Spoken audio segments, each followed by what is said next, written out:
brought to you by ITIL.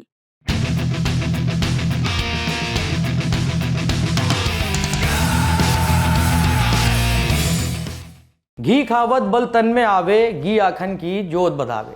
अर्थात घी खाने से शरीर में बल आता है और आंखों की रोशनी बढ़ती है।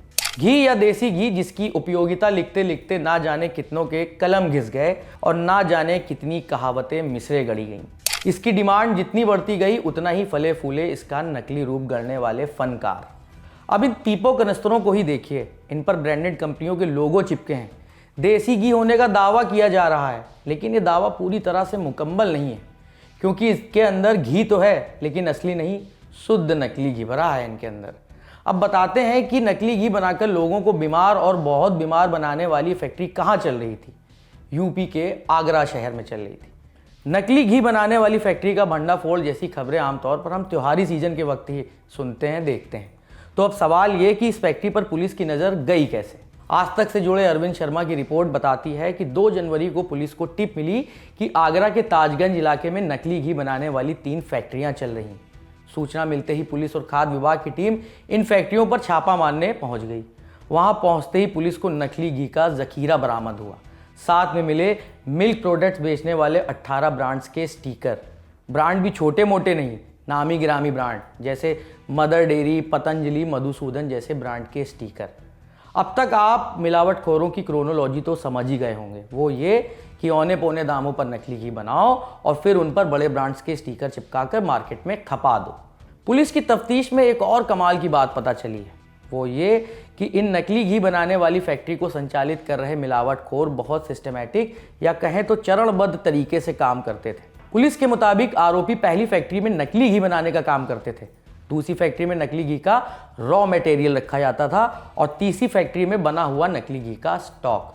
और यहाँ से नकली घी की सप्लाई अलग अलग राज्यों के अलग अलग शहरों में की जाती थी। पुलिस का ये भी कहना है कि इन फैक्ट्रियों में बना नकली घी यूपी के लगभग हर शहर में सप्लाई किया जा रहा था।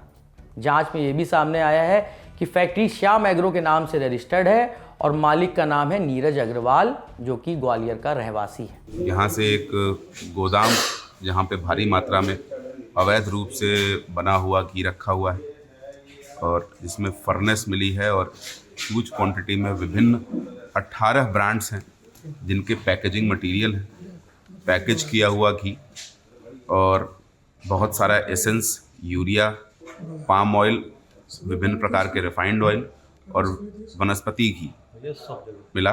और इसके साथ 4 लेबर और 1 मैनेजर यहाँ से इस फैक्ट्री में ये काम करते हुए पाए गए। जब प्रारंभिक रूप से इनसे पूछताछ की गई तो इन्होंने बताया कि एक व्यक्ति जो ग्वालियर का रहने वाला है वो इस पूरे यूनिट को चलाता है, इसका मालिक है, और उन्हीं के निर्देश पे यहाँ पर विभिन्न प्रकार के ब्रांड्स की पैकेजिंग करके नकली घी की फैक्ट्री थी, उसमें फैक्ट्री में घी बनाई जाती थी और उसको फिनिश्ड गुड को तमाम सारे उत्तर भारत के शहरों में जो इनके व्हाट्सएप मोबाइल में कॉन्टैक्ट मिले हैं और उसको देखा गया तो उत्तर भारत के लगभग सभी बड़े शहरों में इसको सप्लाई ये लोग करते थे। नकली घी बनाने वालों का पर्दाफाश करके आगरा पुलिस ने भले ही बेहतर काम किया, लेकिन फैक्ट्री की हालत देखकर यह बात साफ जाहिर है कि इसका संचालन काफ़ी वक्त से हो रहा था। पुलिस और खाद्य विभाग की टीम को इसकी जानकारी पहले क्यों नहीं मिली? अगर मिल जाती तो ताज नगरी आगरा से बने नकली घी का सेवन करने से कई लोग बच जाते। इस खबर पर आपकी क्या राय है, आप हमें कमेंट बॉक्स में साझा कर सकते हैं। बाकी देश और दुनिया की बड़ी खबरें देखने और जानने के लिए जुड़े रहिए दी लल्लन टॉप के साथ। शुक्रिया।